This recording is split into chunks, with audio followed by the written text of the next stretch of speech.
আগে আমি বঙ্গবন্ধুর স্বপ্ন দেখছি। এই 2-3 দিন আগে জহুরের নামাজের পরে খানা খাইয়া যখন ঘুমাইলাম, আমার জীবনে বঙ্গবন্ধুর স্বপ্ন দেখিনি, এবারে দেখছি। কথা কয় না। এবং বঙ্গবন্ধু আমার বাম সাইডে ছিল, আমি ডাইন সাইডে দাঁড়াইয়া বক্তৃতা দিছি দুইবার। বঙ্গবন্ধু আমার বক্তব্য শুনে মুসকি মুসকি হাসে। কি ভাষণ দিছি শুনবেন নি? আরে মেয়া ওয়াজ তো বহুত শুনছেন, এগুলো শুনেন না।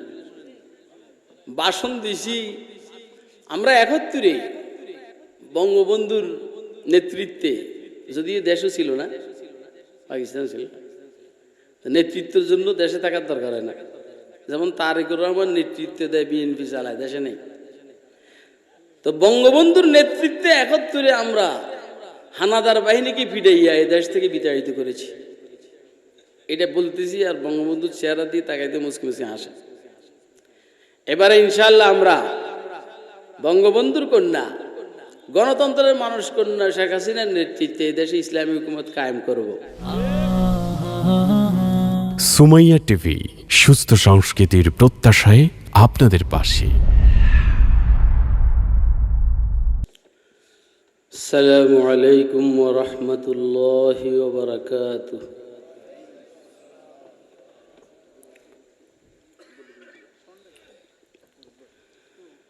আলহামদুলিল্লাহি ওয়া কাফা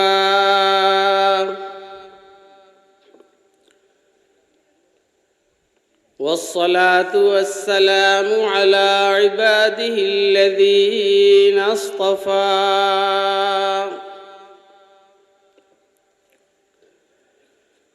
خصوصا على إمام الأنبياء وسيد الورى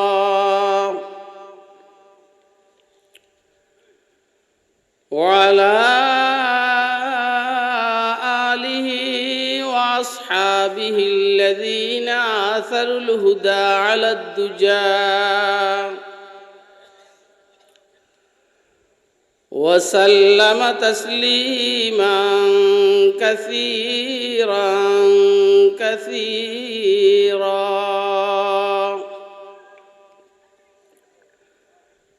أما بعد فأعوذ بالله من الشيطان الرجيم. بسم الله الرحمن الرحيم. من عمل صالحا من ذكر أو أنثى وهو مؤمن فلنحيينه حياة طيبة ولنجزينهم أجرهم بأحسن ما كانوا يعملون. وقال سيدنا رسول الله صلى الله عليه وسلم: إن الله تعالى يقول: أعددت لعبادي الصالحين ما لا عين رأت ولا أذن سمعت ولا خطر على قلب بشر ذكرا بل هم اطلعتم عليه أو كما قال عليه الصلاة والسلام. صدق الله العلي العظيم وصدق رسوله النبي الكريم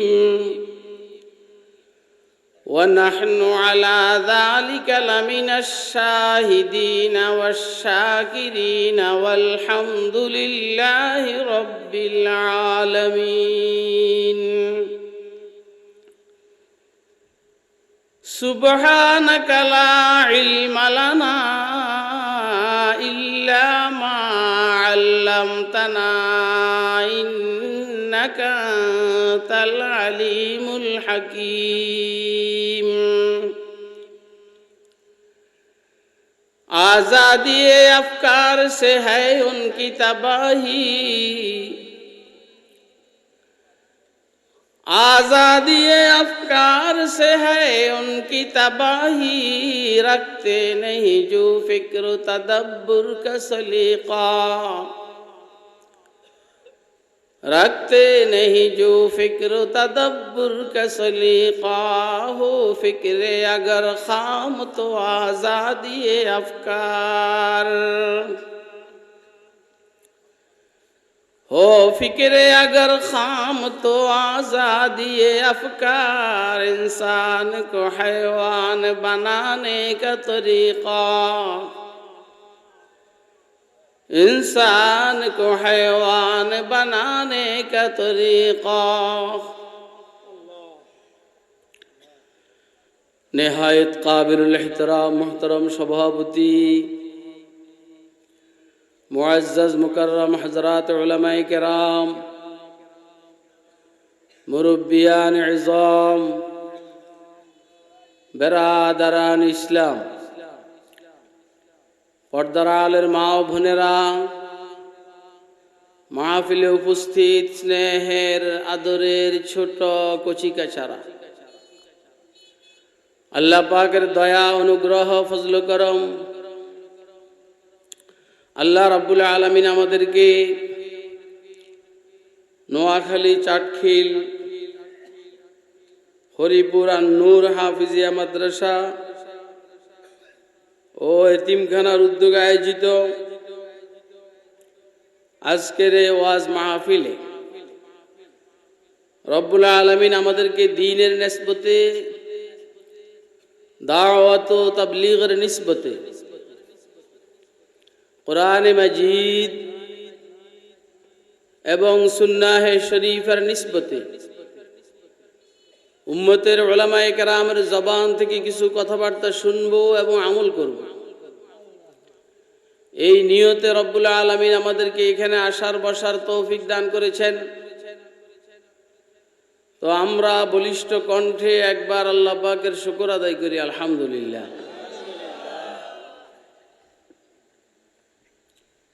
আমি আগে নিজের কিছু অবস্থা বলি আপনাদের কাছে গতকালকে থেকে আমার জার্নি শুরু হয়েছে গতকালকে সিলেটে প্রোগ্রাম ছিল দুই জায়গায় আজকে জোহর নামাজের পর বয়ান ছিল মোমেন শাহী আলহামদুলিল্লাহ অন্তত 20,000 মানুষ মোমেন শাহী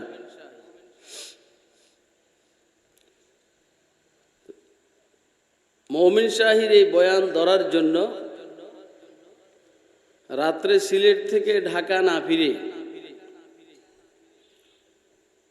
বৈরব থেকে ডাইনে উত্তর দিকে পথ দিছি ওইখান থেকে প্রায় 170 কিলো 5-6 কিলোমিটার যাওয়ার পরে আমরা ছিনতাইকারী আর ডাকাইতের কবলে পড়ছি আবার গাড়িকে পিছনে ব্যাক দিয়া ঢাকার দিকে নরসিংদীর আগে হাতের ডাইনে ইটা খোলা দিয়া কাপাসিয়া হইয়া রাজেন্দ্রপুর সেনানিবাস হইয়া ময়মনসিংহ ফুলবাড়িয়া গেলাম এই 2-2.5 ঘন্টা 3 ঘন্টা ঘুমাইছি জোহরের পরে বয়ান শেষ করে খানা খাওয়া ব্যতীত এদিকে পথ দিছি আপনাদের এইখানে তাড়াতাড়ি আসার জন্য এখনো আমি কিন্তু খাইনি মানে জোহরের খানা জোহরের নামাজের পরে দুপুরের খানা যেটা সেটা এখনো খাইনি কিন্তু আরো 2 ঘন্টা আগে পৌঁছতাম কিন্তু জ্যামের কারণে দেরি হয়েছে এখানে আইসা ইস্তিনজা করলাম ওযু করলাম স্টেজে বসে একটু পানি পান করলাম তারপরে আপনাদের সামনে বসলাম এই হলো অবস্থা আপনারা তো মনে মনে বলবেন এত দেরি কে। একদিন আমাদের সাথে সফর করলে আপনাকে খোঁজ করেও পাওয়া যাবে না, কথা বলেন না। এই জন্য যখনই আল্লাহ আনছেন শুকর আদায় করে। এবং বাস্তবতা হইল আমার হুজুর দাওয়াত না দিলে আমি আসতাম না। হুজুর আমার যেহেতু ওস্তাদ এবং সবচেয়ে প্রিয় ওস্তাদ, যার এলমি জিন্দিগির প্রভাব আমার জিন্দিগিতে পড়ছে, এই জন্য ওনার কারণে আসছে। নাহলে আপনাদের এইদিকে গত বছর দাওয়াত দেওয়ার পরে আমার সাথে যোগাযোগ করেনি। সিদ্ধান্ত নিছি আমি আর আসবো না এই এলাকায়। আমি এই শেকায়েত আমার হুজুরের কাছে করছি। হুজুর বলছেন বাবা এবার আমি দাওয়াত দিছি, আমরা আসেন। হুজুরের খাতিরে আমি আসছি। আর আল্লাহর কথা পরে কম, আল্লাহ বন্দার ইচ্ছার বাইরে বেশি একটা জান না। আপনাদের এলাকার মানুষ অনেক ভালো, দাওয়াত দেওয়ার পরে আমার সাথে যোগাযোগ করেন, এক পুরা দিন আমাকে বসায় রেখেছে। আমি তার নাম বললে তাকে আপনাদের মাধ্যমে পিঠা খাওয়াইতে চাই না। এ আমার কাছে মাপ চাইছে বারবার যে হুজুর আমি বুঝছি কেন মাপ চাইছি। এরকম কোনো মেহমানের সাথে জীবনে আচরণ করবেন না, কথা বুঝতেছেন? কোনো সময় আপনি মনে করবেন না যে আপনি মনে হয় মেহমান আর দরকার হবে না, হইছে দেখেই তো এবারে দাওয়াত দিছেন, কথা বলে না। এই জন্য আর কখনো এগুলো করবেন না। এই 2 নম্বরই, আর কঠিন শব্দ বললাম না, এটা কখনো আর করবেন না। আজকে আমার সামনে বাপ ধরে খায়ের, এখন এই দিক সেই দিক থেকে কথা বলে সময় নষ্ট করতে চাই না। আপনারা কি এখন আমাকে কিছুক্ষণ সময় দিবেন? দিলে বলেন, তা আমি আলোচনা করবো, না হলে আবার চলে যাবো ইনশাল্লাহ। কিছুক্ষণ সময় দিবেন? কে কে দিবেন হাতটা দেখান। হুজুর লম্বা টাইম ওয়াজ করছেন, লম্বা টাইম, এবং এই পরামর্শ আমি দিছি হুজুরে। বলছি যে হুজুর আপনি 10টার আগে বসবেন না, 10টার আগে বসলে আমি মাহফিল ধরতে পারবো না, কারণ আমি জ্যামে। এই আমাদের আজকের এই বৈঠকের আলোচ্য বিষয় হলো একটা মানুষের দুনিয়াবি জিন্দেগি কিভাবে বরকতপূর্ণ হবে, শান্তিদায়ক হবে, ইজ্জতের জিন্দেগি হবে, আখিরাতে কিভাবে মুক্তি পাবে। আজকে হলো এই বৈঠকের আলোচ্য বিষয় এটা। আমরা সবাই আমাদের জিন্দেগি বরকতপূর্ণ হোক, শান্তিদায়ক হোক, আরামদায়ক হোক, পবিত্র জিন্দেগি হোক, এটা কি আমরা চাই না? চাই? কে কে চাই? হাতে উঠবেন না, কে উঠবেন না, উঠলে আমি ধমক দিব, উঠলে ধমক দিব। কিন্তু ধমক দেওয়ার অভ্যাস আছে। এটা তো একটা ছোট মাহফিল। আল্লাহর দয়া, বাংলাদেশের সবচেয়ে গুরুত্বপূর্ণ যে প্রোগ্রামগুলো হয়, ইন্টারন্যাশনাল প্রোগ্রাম থেকে শুরু করে এগুলাতে আল্লাহর গোলামকে ওস্তাদদের জুতার বরকতে আল্লাহ উপস্থিত করেন। উঠবেন না কেউ? আমরা অনেকে জিন্দিগির মজা পাই না, জিন্দিগির স্বাদ পাই না, টেনশন যায় না আমাদের, পেরেশানি যায় না। কোটি কোটি টাকার মালিক এ কিন্তু শান্তি পায় না। আর আরেকজনের কাছে টাকা টুকা কম, এ কিন্তু শান্তি পায়, কথা কয় না। আছে না এরকম? আপনাদের মসজিদের ইমাম সাহেবকে জিজ্ঞেস করেন সে কত শান্তিতে আছে, ওরে জিজ্ঞেস করবেন। আর এলাকার চেয়ারম্যান সাহেবকে জিজ্ঞেস করবেন, সে অনেক অভাবে আছে, কথা কয় না কেন? সে প্রতি লর্ডের গমের থেকে চুরি করতে চায়। আরে কথা কয় না? আমার ওয়াজের স্টাইল এগুলো, আর এগুলো শুনের জন্য মানুষ দাওয়াত দেয়। অনেকে শান্তি পায় না, অনেকে শান্তি যে কই রাখবো দিশ পায় না। আলহামদুলিল্লাহ আমরা জিন্দিগির অনেক মজা পাই। এই যে আমি আপনাদের সামনে আমার সফরের অবস্থা বলছি, আজ এখন ময়মনসিং থেকে 7 ঘন্টা জার্নি করে আমি এখানে বসছি। কয় ঘন্টা? আমার চেহারার মধ্যে কি সফরের কোনো ক্লান্তি আছে? কেন? শান্তি আছে। কি শান্তি? আমি আল্লাহর দ্বীনের জন্য কথা বলছি। আমি এদেশের কোনো নেতার পক্ষে কথা বলি না, কোন সরকারের পক্ষে কথা বলি না। আসমান জমিনের যিনি সরকার, ওনার পক্ষে আমি কথা বলবো। এই জন্য সাহসে বুক ভরা। কথা কয় না কেন? যারা আওয়ামী লীগ করে, আওয়ামী লীগের এখন যেহেতু সরকার, আওয়ামী লীগের পক্ষে কথা বললে সে একটা বাপ ধরে। কথা কয় না? আমরা কিন্তু আওয়ামী লীগ, বিএনপি, জাতীয় পার্টি কারো করে সারি না, কারো ধরিও না। আমরা শুধু কারে লইয়া আছি? বলেন কারে? এই জন্য আমরা জিন্দিগির মজা পাই। আমাদের যে বেতনগুলা, এইটা অনেক বেশি। এইখানে দিলে আমরা হজম করতে পারবো না। এই জন্য আল্লাহ এখানে দেন না, একটু স্যাম্পল দেন। যেমন আপনারা কিছু হাদিয়া দিবেন, কি দিবেন জানি না, এটা হলো স্যাম্পল। আমাদের এই কাজগুলোর মূল বেনিফিট কে দিবেন? বলেন কে? যখন দিবেন, যদি আমার কাছে থাকেন তো দেখবেন কি পরিমাণ দেন। ওলামায়ে কেরামের কাছে, ময়দানে মাশরে কাছাকাছি থাকার জন্য কারা কারা তৈরি আছেন? হাত তুলে দেখান। কোফাল খুলে যাবে, কোফাল। আপনি নেতার পাশে থাকবেন, ময়দানে মাশরে মাইর খেয়ে ভূত হয়ে যাবেন। কথা কয় না? আপনি ময়দান দুনিয়াতে আপনার চলবেই, আর আমরা নেতার পাশে চলি না, আমাকেও চলে। কথা কয় না? আপনি দুনিয়াতে বাঁচার জন্য নেতার পাশে চলেন, কেউ মানা করবেন, কিন্তু বিশ্বাস করেন এই নেতার পাশে যদি আপনি ময়দানে মাশরে থাকেন, আপনি মাইর গিয়ে ভূত হয়ে যাবেন। বলবেন নেতাও চোর, তুইও চোর। কথা কয় না? কথা কি বুঝতেছেন আপনারা? কে কে বুঝতেছেন? হাত তুলে দেখান না।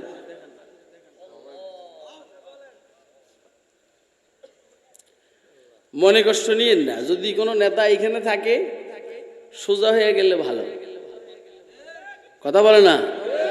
না হইলে মরার পরে সোজা হইতে, এই না হইলে মরার পরে সোজা হইতে। সাপ আর ব্যাঙের সাথে সম্পর্ক। ব্যাঙ লাভ দিয়া রাস্তা পার হইয়া যায়, সাপ এরকম আঁকা বাঁকা হইয়া হাঁটে। তো ব্যাঙ সাপের বলে, দোস্ত এরকম আঁকা বাঁকা হইয়া হাঁটিস না, সোজা হইয়া হাঁট। না হইলে না হইলে পোলা পানি পিটাইয়া সাইজ করে।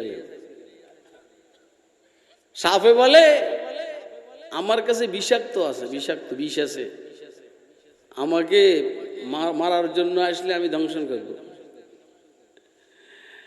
ব্যাঙে কয়, এগুলা বাঙালি পোলাপান, পাকিস্তান সেনাবাহিনীর সাইজ করে লাইছে, তুই আবার কেটে। কথা কয় না? বাঙালি পোলাপানে পাকিস্তান সেনাবাহিনীর 9 মাস ফিটাইয়া সাইজ করে লাইছে, তুই সাপ আবার কেটে। তো সাপ আর এটা মানে না।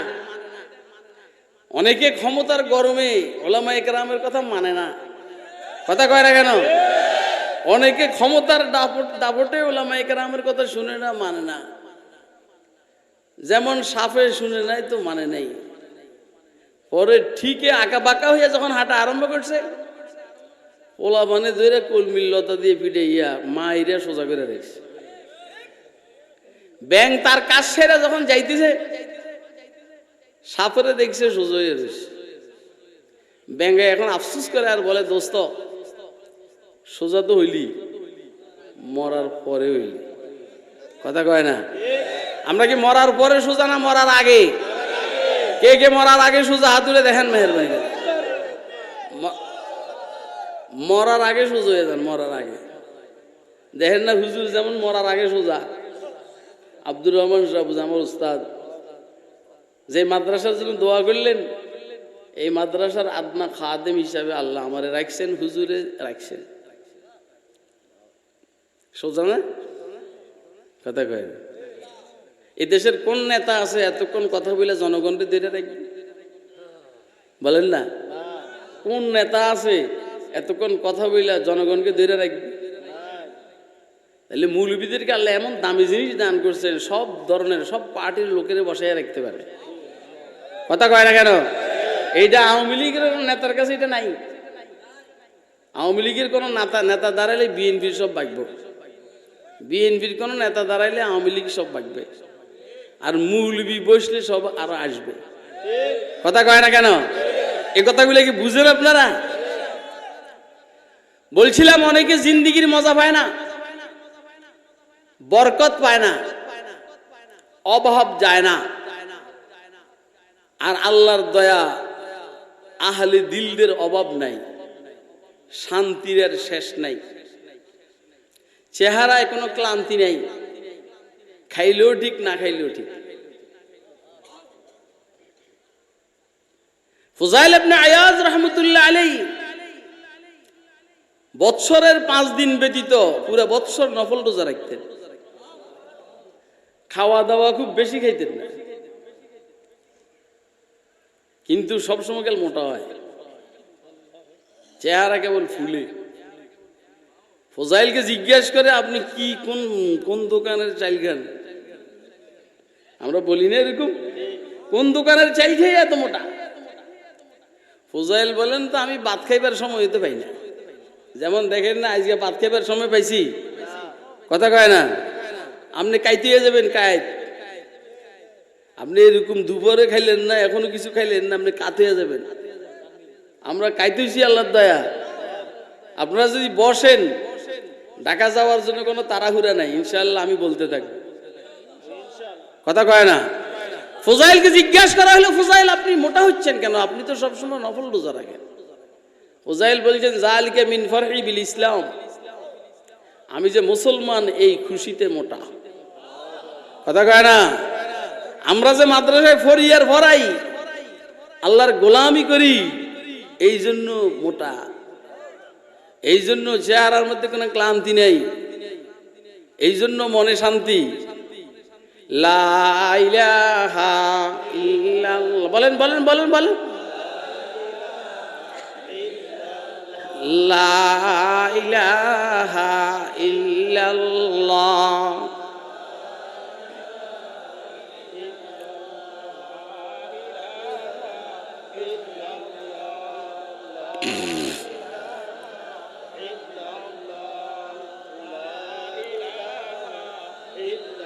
জিন্দিগির মজার জন্য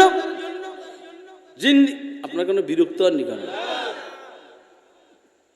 আসলে অপারেশন যখন শুরু হয়, ডাক্তার তার নিজের মতো করে অপারেশন করে, রুগীর কথা মতো অপারেশন চলবে না। আর এক এক ডাক্তারের অপারেশনের স্টাইল এক এক রকম। হুজুরের অপারেশনের তরিকা ভিন্ন। আমি হুজুরের ছেলে, ছাত্র, আমার অপারেশনের তরিকা কি এখন আলাদা, চেহারাও ভিন্ন, আওয়াজও ভিন্ন, হাতের টিপও ভিন্ন, অপারেশনের স্টাইলও ভিন্ন। কথা কয় না? দেশে বহুত নেতা আছে, বঙ্গবন্ধুর ভাষণের মতো কারো ভাষণ হয় না। মানে আমি এগুলো উদাহরণ দিতে আছি আপনাকে।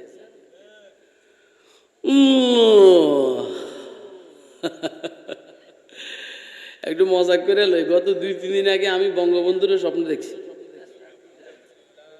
এই 2-3 দিন আগে জহুরের নামাজের পরে খানা খাইয়া যখন ঘুমাইলাম, আমার জীবনে বঙ্গবন্ধুর স্বপ্ন দেখিনি, এবারে দেখছি। কথা কয় না? এবং বঙ্গবন্ধু আমার বাম সাইডে ছিল, আমি ডাইন সাইডে দাঁড়াইয়া বক্তৃতা দিছি দুইবার। বঙ্গবন্ধু আমার বক্তব্য শুনে মুসকি মুসকি হাসে। কি ভাষণ দিছি শুনবেন নি? আরে মেয়া ওয়াজ তো বহুত শুনছেন, এগুলো শুনেন না। ভাষণ দিছি আমরা 71-এ বঙ্গবন্ধুর নেতৃত্বে, যদিও দেশও ছিল না, পাকিস্তান ছিল, নেতৃত্বের জন্য দেশে থাকার দরকার হয় না। যেমন তারেকুর রহমান নেতৃত্বে দেয়, বিএনপি চালায়, দেশে নেই। তো বঙ্গবন্ধুর নেতৃত্বে 71-এ আমরা হানাদার বাহিনীকে ফিরাইয়া এই দেশ থেকে বিতাড়িত করেছি। এটা বলতেছি আর বঙ্গবন্ধুর চেহারা দিয়ে তাকাইতে মুচকি মুচকি হাসে। এবারে ইনশাআল্লাহ আমরা বঙ্গবন্ধুর কন্যা, গণতন্ত্রের মানুষ কন্যা শেখ হাসিনার নেতৃত্বে এই দেশে ইসলামী হুকুমত কায়েম করব। এই কথা বঙ্গবন্ধুর সামনে আমি বলছি। এটা বলার পরে বঙ্গবন্ধু মুচকি মুচকি হাসে। তার অর্থ হলো বঙ্গবন্ধু আমার বক্তব্যটাকে সাপোর্ট করছে। তো বুঝা গেল বঙ্গবন্ধু যদি জীবিত থাকতো আস্তে আস্তে দেশকে ইসলামী হুকুমতের দিকে নিয়ে যাইত।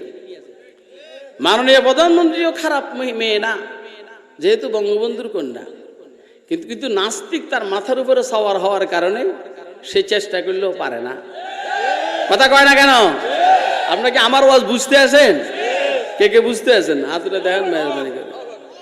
ওয়াজের স্টাইল বুঝতে আছেন? আমরা বঙ্গবন্ধুর সামনে ভাষণ দাঞ্জা মৌলবী। কিন্তু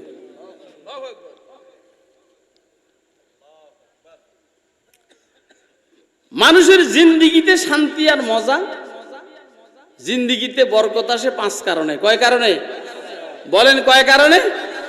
আমরা অল্প টাইমের ভিতরে আমাদের আলোচনাকে ক্লোজ করে ফেলব, এই জন্য এটা নোট করেন। এক কারণ হইল মানুষ যদি জানা অনুযায়ী মানে, এলেম অনুযায়ী আমল করে, সে জিন্দিগির মজা পায়। কথা কয় না? আমরা অনেক কিছু জানি, মানি না। যেমন ঘুষ খাওয়া হারাম আমরা জানি, বলেন না? সুদ খাওয়া হারাম আমরা জানি, মিথ্যা কথা বলা কবিরা গুনাহ আমরা জানি। কথা এরকম না? দাড়ি রাখা শরআন ফরজ, ওয়াজিব, ফরজে আমলি, এটা আমরা জানি, মানি না। বৈশা প্রস্রাব করা পয়গম্বরের আদর্শ আমরা জানি, কিন্তু সমাজের অনেকে মানে। মেয়ে বিবিদেরকে পর্দার মতো চালানো জরুরি আমরা জানি, মগর কি এই জন্য এরা অসুবিধায় পড়ে, পেরেশানিতে পড়ে, টেনশনে পড়ে। আমরা জানি মক্কা শরীফ ডাইন দিকে, যাই বাম দিকে, শান্তি নেই। বলেন না? কথা খুব বুঝবেন। तरसमना रसीब काबाए आरबी, तरसमना रसीब काबाए आरबी की राह के तू मिरवी बतुर्किस्तानास। ও পথিক, আমার ভয় হচ্ছে তুমি আল্লাহ পর্যন্ত পৌঁছতে পারবে না, কারণ তুমি আমেরিকার পথ ধরছো, রাশিয়ার পথ ধরছো, ভারতের পথ ধরছো। ইসলামের দুশ্মন মুডিকে দেশে দাওয়াত দিছ। কথা কয় না কেন? মুসলমানদের রক্তে যার হাত রঞ্জিত, বাবরি মসজিদ যে শহীদ করেছে, তাকে আমাদের প্রিয় নেতার জন্মবার্ষিকীতে তুমি দাওয়াত দাও। কথা কয় না কেন? তাহলে জানা অনুযায়ী মানি না, এই জন্য জীবনে শান্তি নাই। तरसमना रसीब काबाए आरबी, কথা বুঝেননি? যে নেতা, যে মেহমানরা আমাদের বাংলাদেশে আসবে, মেহমানের মেহমানদারির খরচ কে দেয়? কারা দেয়? তাহলে যে কোনো মেহমানকে দাওয়াত দেওয়ার আগে জনগণের ম্যান্ডেট পরীক্ষা করা দরকার, যে আমি এই মেহমানটাকে দাওয়াত দিতে চাই। আপনারা কোন তো যে লোকটা বাবরি মসজিদকে শহীদ করেছে, এত বসা তাড়াতাড়ি মাধ্যম, আমি যে লোকটার নির্দেশে বাবরি মসজিদ শহীদ হয়েছে, ধ্বংস হয়েছে, গুজরাটের কসাই হিসাবে যে লোকটা প্রসিদ্ধ, এই লোকটাকে আমাদের বাসা, আমাদের দেশের মেহমান হবে আর আমাদের ট্যাক্সের পয়সা দিয়ে তার মেহমানদারি করবে। আপনারা কি কেউ এটাতে রাজি আছেন? রাজি নাই? কে কে হাত উঠে দেখান মেহরবানি করে। অথচ এইখানে আওয়ামী লীগের লোক আছে না ভাই? কথা কয় না? বিএনপির লোক আছে না? সবাই আছে, সবাই নিষেধ করতেছে। তোর বেটা এত বুদ্ধ, তুই হেরে দাবাত দেশ। এই জন্য বলছি মেহমানের একরামের তরিকা হলো দুইটা, একটা হলো আসলে খানা খাওয়াই দেওয়া, আর একটা হলো আসলে মাইর দিয়া দেওয়া। কথা কয় না কেন? না বেশি কই না तरसम नरसीब काबाए आरबी की राह के तू मिरबी बतुर्किस्तानास এলেম অনুযায়ী আমল করা জানা অনুযায়ী মানা জিন্দেগির মজার শান্তির জন্য এটা বড় জরুরি কথা কয় না আপনি জানেন মিথ্যা কথা বলা হারাম কবিরা গুনাহ আপনি মিথ্যা কথা বলবেন না আপনি জিন্দেগির মজা পাবেন কথা কয় আমার আব্বা আলহামদুলিল্লাহ জীবিত আছেন এখনো আম্মাও জীবিত আছেন আলহামদুলিল্লাহ দুজন মোটামুটি সুস্থ আলহামদুলিল্লাহ আমার আম্মা এখন ঢাকাতে আমার বাসায় আছে আব্বা বাড়িতে আমার আব্বার জবানের কথা নিজের কথা কয় যে আমার কয় খুরশিদ তোর আব্বু বালেগ হওয়ার পর থেকে আল্লাহর রহমতে মিথ্যা কথা বলে নাই আমি কিন্তু একটা সত্যবাদী আব্বার ছেলে এই জন্য দমক টমক দিয়ে আমার কণ্ঠকে প্রতিরোধ করা মুশকিল সত্য মানুষকে নাজাত দেয় মিথ্যা মানুষকে ধ্বংস করে কথা কয় না আপনি বলেন এই দেশের একজন নেতা দেখান যেই নেতা সত্য কথা বলে নিচ থেকে উপর পর্যন্ত সব নেতা মিথ্যা কথা বলে কথা কয় না কেন আর সত্য কথা যদি আপনারা কিছু পান আল্লাহর দয়া সেটা ওলামায়ে কেরামের কাছে পাবেন কথা কয় না কেন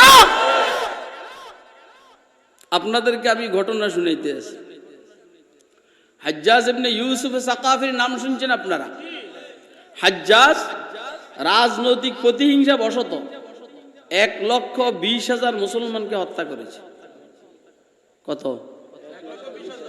শুনতেছেন নি আপনারা কত এই যে এদিকে তাকে এই কিরে বেটা চোখ বড় বড় এদিকে তাকাচ্ছে আমার দিকে না তাকান হাজ্জাজ রাজনৈতিক প্রতিহিংসা বশত 1,20,000 মুসলমানকে সে শহীদ করেছে এই পরিমাণের জালিম কথা কয় এখন হাজ্জাজ আরো 2 জনকে টার্গেট করছে হত্যা করব এক বাপের 2 ছেলে হাজ্জাজের মতো হাজ্জাজের দল করে না এখন এই 2 জনকে খোঁজ করে হাজ্জাজ পায় না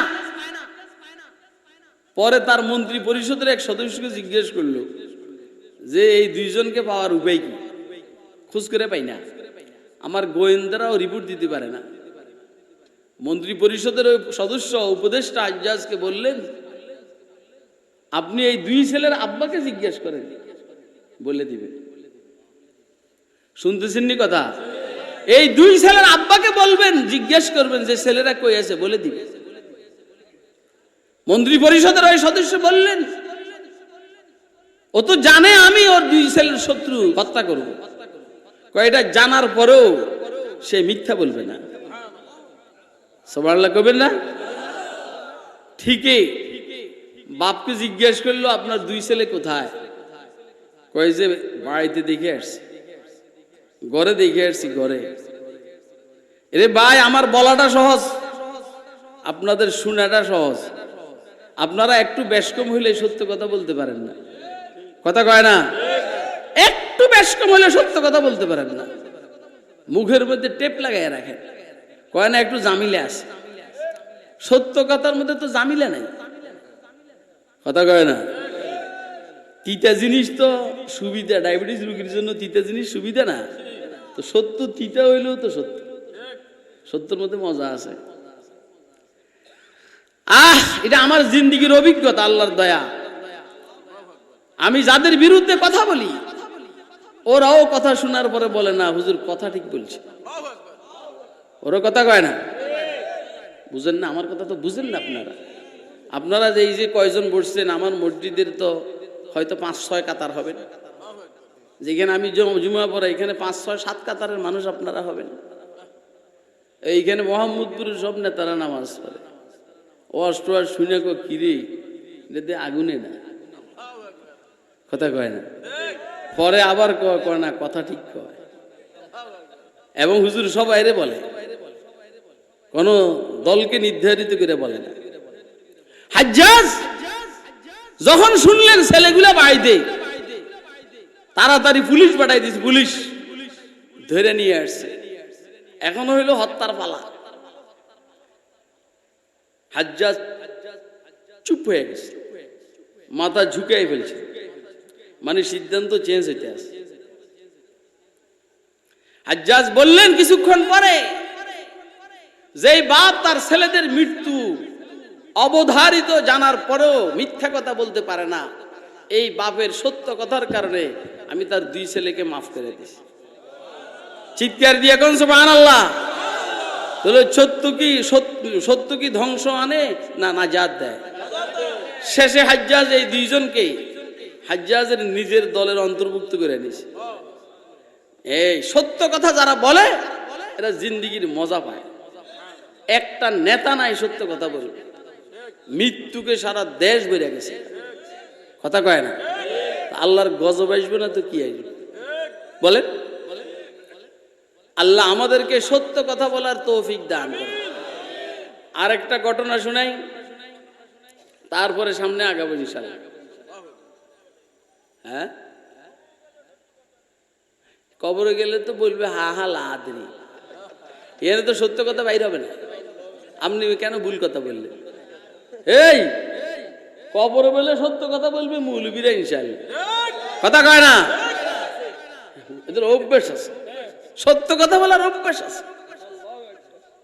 কবরে গেলে মৌলবীরা সত্য কথা বলবে, এবং যারা মৌলবীদেরকে মহব্বত করে মৌলবীদের তালে তালে চলে তারা বলবে সত্য কথা।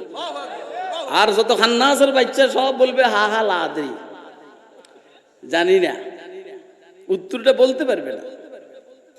এত সোজা। আপনি মনে করেন মুখস্থ করে বলবেন রব্বি আল্লাহ দিন ইয়াল ইসলাম আজা মুহাম্মদ রাসূলুল্লাহ সাল্লাল্লাহু আলাইহি ওয়াসাল্লাম, এত সোজা না। একটা দমক দিলে, কথা কয় না, একটা দমক দিলে আর আপনারে যে 2 নম্বর হেরেকে জিজ্ঞেস করবো নাকি মার রব্বুকা, সেটা জিজ্ঞেস করবো মার রব্বুকা, দমকের লোকের সব শেষ। আর ওলামা হযরতরা আল্লাহ ওয়ালাদেরকে জিজ্ঞেস করবো মার রব্বুকা রে, কথা কয় না। প্রশ্নের মধ্যে কি আছে? হ্যাঁ, আন্তরিকতা, মিষ্টি ভাব। এই জন্য সহজে প্রশ্নের উত্তর বাইরে যাবে। আর আমি দমক দিলে আপনি অস্থির হয়ে যান, তো ফেরেশতার দমক এরকম হবে, বুঝেন না? খ্রিস্টানদের এলাকায় খেয়াল করেন, এক মুসলমান যুবক কাজ করার জন্য আসছে। এখন এই মুসলমান যুবক অনেক দূরের থেকে এখানে আসছে। আজকে ছুটির দিন, যুবকে চিন্তা করলো একটু শিকার করি। শিকার করার জন্য বাইরে হয়েছে, কোন জানোয়ারকে টার্গেট করে তীর নিক্ষেপ করছে, পড়ছে গিয়ে এক খ্রিস্টান বালকের শরীরে। কার শরীরে? খ্রিস্টান বালক ওইখানে শেষ। এটা তো যুবকের অনিচ্ছা, যাইয়া সেবা টেবা করলো, কিন্তু সে তো মারাই গেল। ওইদিকে এই বাচ্চার বালকের আব্বা আম্মা আত্মীয় স্বজনরা এসে দেখলো এ মারা গেছে, আর বুলেট মারছে, তীর মারছে এই যুবকে, মুসলিম যুবক। খুব বুঝেন কথা। মামলা হয়েছে এর নামে, মুসলিম যুবকের নামে মামলা, খ্রিস্টান বালকের হত্যাকারী। জজ সাহেব হইল মুসলমান।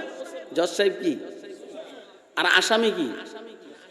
মুসলমান। এই আসামি কি? জজ সাহেব কি? আসামি কি? আর নিহত হয়েছে যে কি?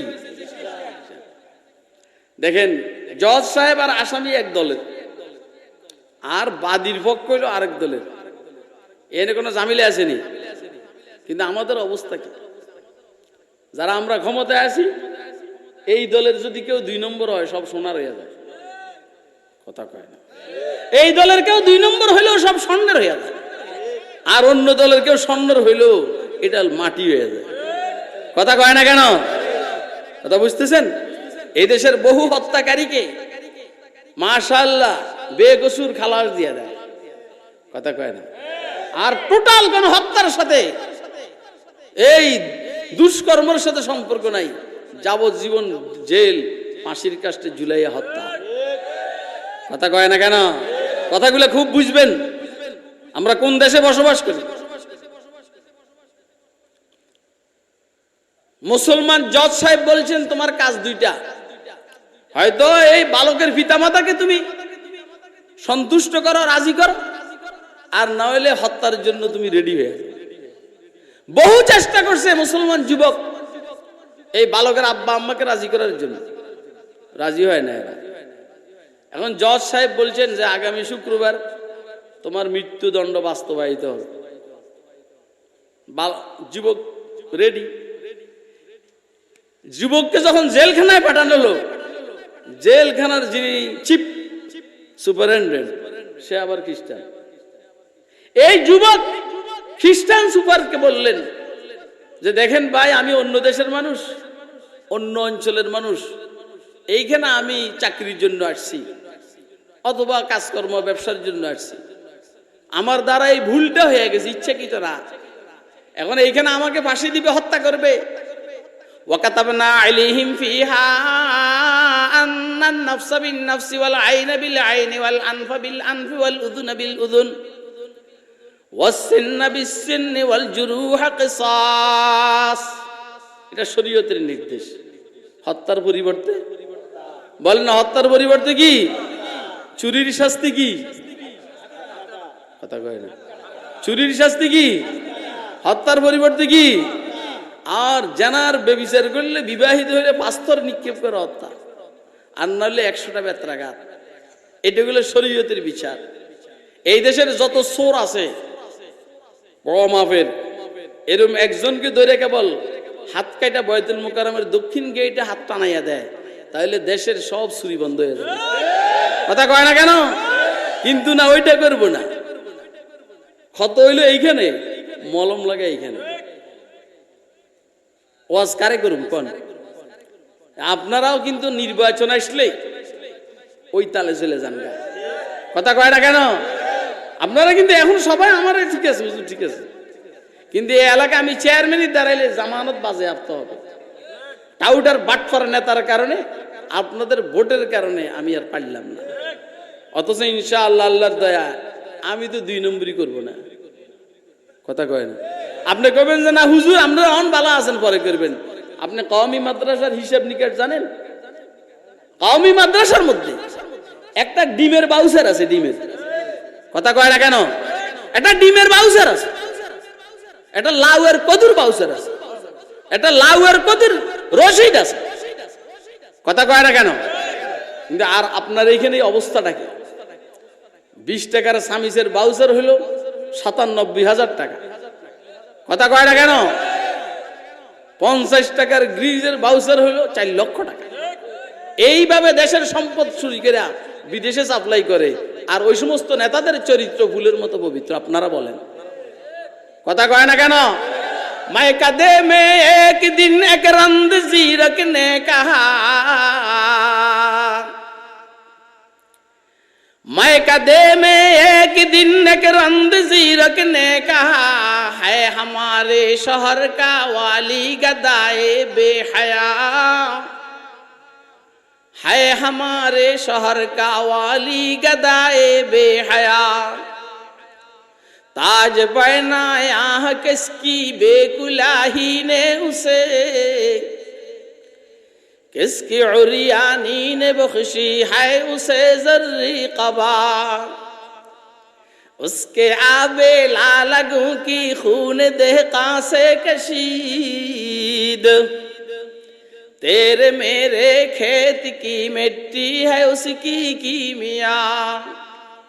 किच्चू बुझन उसके नेमत खाने की हर चीज है मांगी हुई, देने वाला कौन है मर्दे गरीबो बेनवा, मांगने वाला गदा है सदका मांगे या खराज, कोई माने या न माने मीर सुल्तान सब गदा।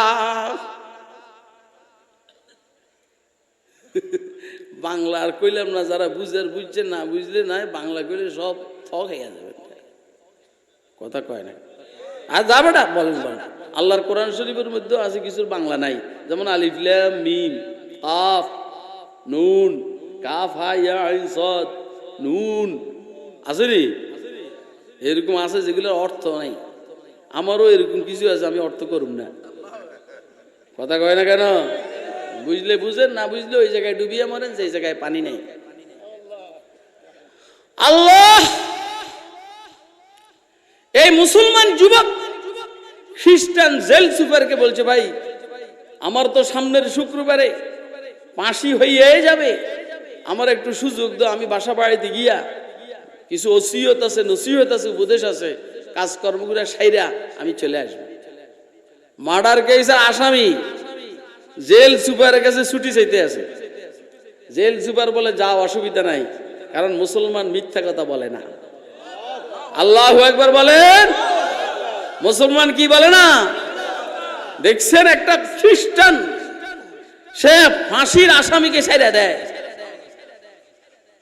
বাড়িঘর চিনে না, বাড়িঘর কোন জায়গায়, আইডি কার্ড নাই, কথা কয় না, সাথে কোনো পুলিশকে দেওয়া হয়নি।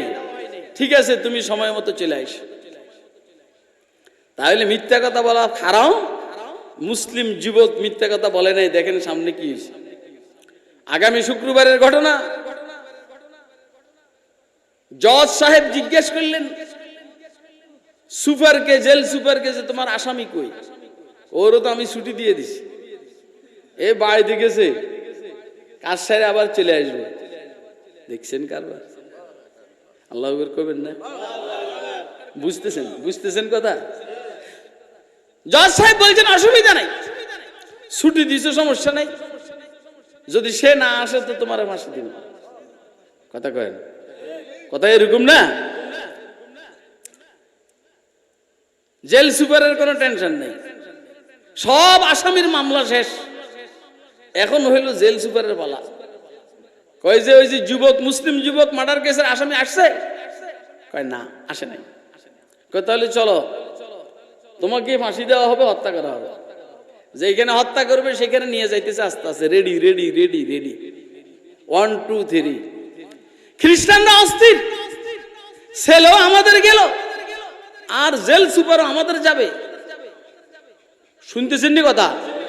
খ্রিস্টানও, হ্যাঁ, আসামি কি বলা হয় যেন, বাচ্চাও আমাদের মরলো আর জেল সুপার আমাদের খ্রিস্টান, সে মরলো, মুসলমান তো ফাঁকা, বাইসা গেল। কিন্তু এই জেল সুপারের চেহারার মধ্যে একটু ক্লান্তি নাই। দোস্তরা, তাকে ফাঁসি দেওয়া হবে, হত্যা করা হবে। তখন একজন বলল, ওই যে দূরের থেকে একটা মানুষ দৌড়াইতে আছে, দেখা যাইতেছে, একটু অপেক্ষা করি, ও আসুক, তারপরে যা হওয়ার তা হবে। আসার পরে দেখে ওই যুবকটাই আসছে। আল্লাহু আকবার কোন? আসার পরে দেখলে ওই যুবকটাই আসছে। যুবকের সারা শরীর ঘামায় গেছে। আইসা আগে জেল সুপারের কাছে মাপ চায় যে, ভাই আসলে আমি আরো আগে আসতাম, কিন্তু পথে নদী পড়ছে, নৌকা পাইতে দেরি হয়েছে, এই জন্য আসতে দেরি হয়েছে, তুমি আমারে মাফ করে দিও। জেল সুপার বলে, আমার কোনো টেনশন ছিল না, আমার যদি আসমান ওয়ালার সিদ্ধান্ত আমাকে মারার হইতো আমি মরতাম, এ নিয়ে কোনো টেনশন নাই। এবারে আসল কথা শুনেন। যখন ওই বালকের পিতামাতা, আত্মীয় স্বজনরা দেখলো একটা মুসলিম যুবক মার্ডার কেসের আসামি, তাকে ধরার কোনো সুযোগ নাই, তারপরও সে সত্য কথা বলছে, ওয়াদা করছে, রক্ষা করছে, এই অবস্থা দেখা এই বালকের আত্মীয় স্বজনরা বলল,